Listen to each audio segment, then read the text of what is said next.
বিসমিল্লাহির রহমানির রহিম।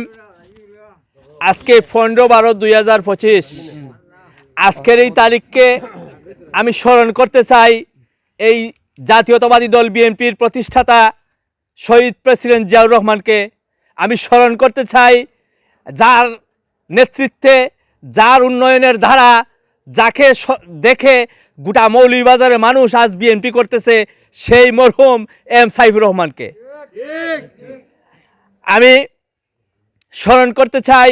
সেই 18 নির্বাচনে, এই ভয়াবহ নির্বাচন, একদলীয় নির্বাচন, সেই ফ্যাসিস্টদের নির্যাতনে আমরা অনেকেই হাসপাতাল, অনেকেই ছিলাম জেলে। সেই ফ্যাসিস্টরা আজকে এখানে উপস্থিত নাই। আজকে তারা কেউ আমাদেরকে দেখে লজ্জিত, আর কেউ মৃত্যুবরণ করছে। যারা মরেছে তাদেরকে আল্লাহ মাফ করে দেখ, আর যারা জীবিত আছে তারা লাগি হেদায়েতর দোয়া করলাম। আজকের এই দক্ষিণ নগাঁও কর্তৃক আয়োজিত আজকের এই মিটিংয়ের সম্মানিত সভাপতি উপস্থিত, আমার ইউনিয়নের সভাপতি, বিএনপির সভাপতি জনাব আখতার হোসেন দোলা উপস্থিত, আমার ইউনিয়নের সহসভাপতি জনাব আবুল কালাম আজাদ উপস্থিত, সিনিয়র সহসভাপতি ইউনিয়নের জনাব কবিরউদ্দিন উপস্থিত, সাংগঠনিক সম্পাদক আমার লুৎফুর রহমান উপস্থিত, জয়েন্ট সেক্রেটারি আমার জুনেদ উপস্থিত, আমার 3 নম্বর ওয়ার্ডের সভাপতি জনাব মনফর চাচা উপস্থিত, এই ইউনিয়নের বিশিষ্ট মুরব্বী জনাব সেরাগ আলী ভাই সহ উপস্থিত সকলকে আসসালামু আলাইকুম।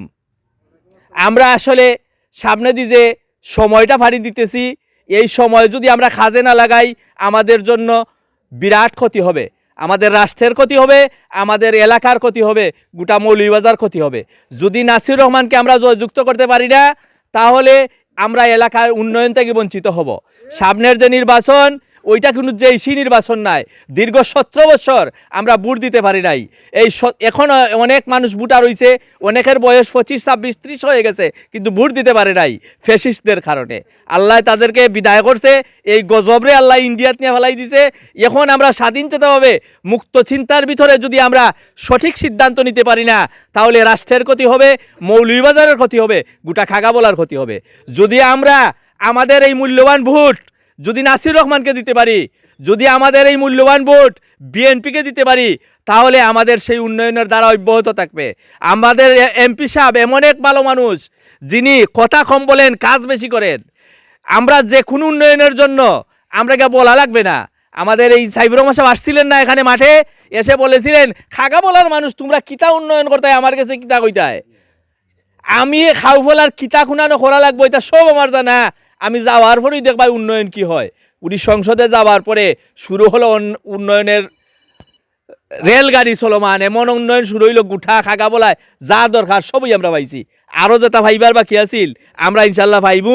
যদি সামনের যে নির্বাচন আছে, এই নির্বাচনে আমরা যদি বিএনপির ভোট দিতাম পারি, আমরা সব পাইমু। আমাদের এলাকার ভিতরে যে টুকটাক সমস্যা আছে, আমাদের ব্যক্তিগত সমস্যার কারণে দলের যে কিছু ক্ষতি হইতেছে, আমরা চেষ্টা করবো ইনশাল্লাহ এই সমস্যাগুলা আমরা মিলি যাবার গিয়ে আমরা চেষ্টা করি। কিন্তু আমরা কিছু মানুষ, 2-4 জন মানুষ আছে, এরা আগেও ফিতনাবাজ আছিল, আওয়ামী লীগ আমরাও ফিতনাবাজ আছিল, ও ফিতনা দাঙ্গা ফসাদ লাগাই এরা ব্যবসা করি খায়। ইনশাল্লাহ আমরা যদি এলাকার মানুষ সচেতন থাকি, এই ব্যবসায়ীরে আমরা মূল্যায়ন করতাম না, এরারে বেশি দিন রাখতাম না। তবে আমাদের নিজেদের কুলহের জন্য আমাদের দলের কোনো ক্ষতি না হয়, আমাদের দলের কোনো ক্ষতি না হয়। দলের যদি ক্ষতি হয়, রাষ্ট্রের ক্ষতি হয়ে যাবে। কাজেই আমার দলের নেতা বলেছেন, ব্যক্তির চেয়ে দল বড়, দলের চেয়ে দেশ বড়। তাই আমরা এটা বিশ্বাস করি, অবশ্যই দেশের স্বার্থে, এলাকার স্বার্থে, গণমানুষের স্বার্থে আমরা বিএনপিকে ভোট দিব, নাসির রহমান হাতকে শক্তিশালী করব।